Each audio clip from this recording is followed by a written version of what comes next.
Well, hello. This is Rochelle, and welcome to my channel. If you haven't subscribed yet, do so now. I would so appreciate it. Today, we're diving into some art journaling in my Art by Marlene book. And yes, that is Grace's tail all over the show. And I'm going to get my hands and fingers dirty today. Yay!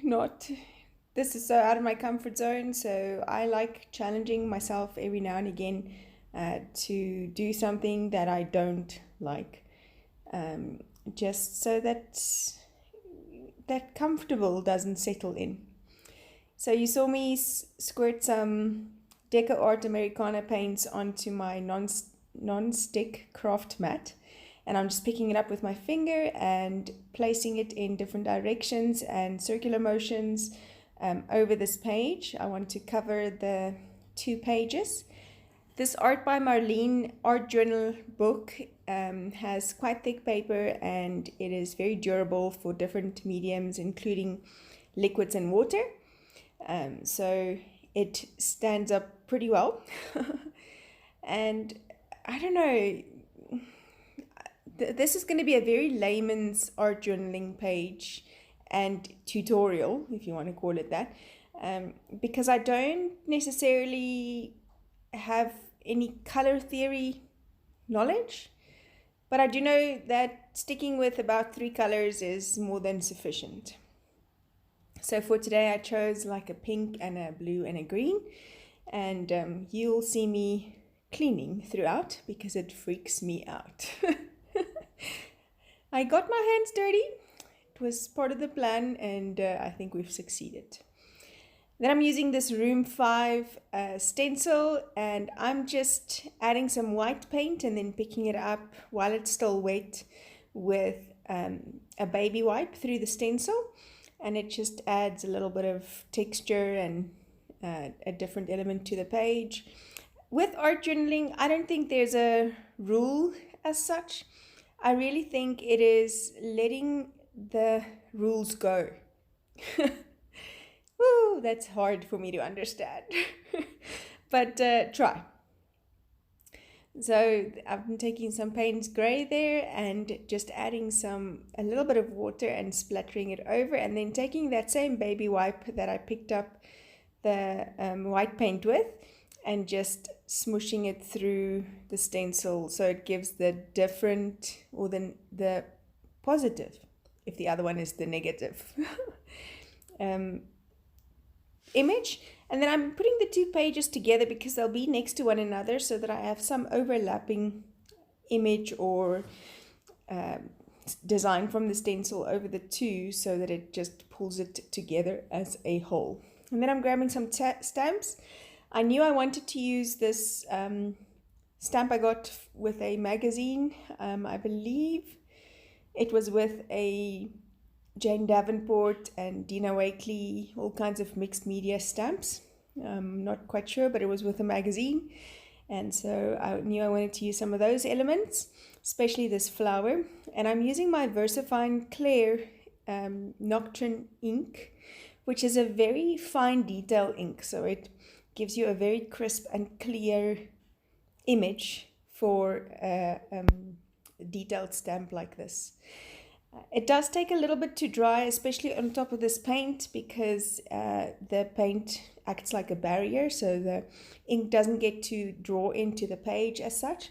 So do be careful not to smudge that all over the show. And then I'm just going ahead and adding some background texture with a script stamp that I've got, and cleaning it there with my lawn fawn stamp chamois. That stamp chamois is actually such a cool thing, and I don't really like prompting products here on my page or my channel, but really a seriously good product to have to clean your stamps with. I'm using one of the, I believe it's the Celebrate branding strips from one of their paperbacks, not even sure which one. It says there are 2 ways to live your life.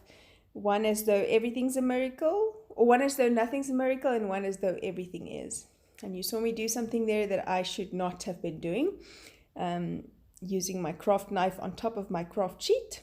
If you want to cut through it, then that is a surefire way. I'm just outlining with a Faber-Castell Pit Artist pen in grey to make those words or that phrase branding strip pop out. And then just adding some white highlights to the image with my Uniball Signo white gel pen. Like I said, no rhyme or reason, no rules, just having fun, pushing the boundaries a little bit, checking out what the products can and cannot do. And that is art journaling. If you see some spaces that you don't like, fill it with something else. It's as easy as that. Cover it up with paint, splatter or smush, or do whatever pushes you out of your clean boundary a little bit, a little at a time, right?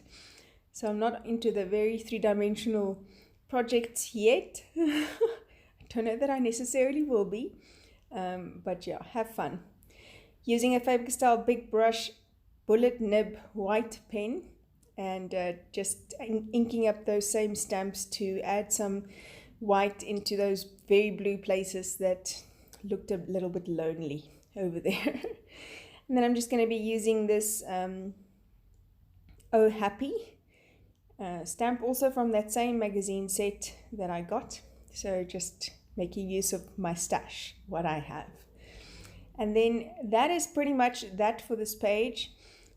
Just like I said, adding a little bit of background using this gargoyle ink from Creative Retreat.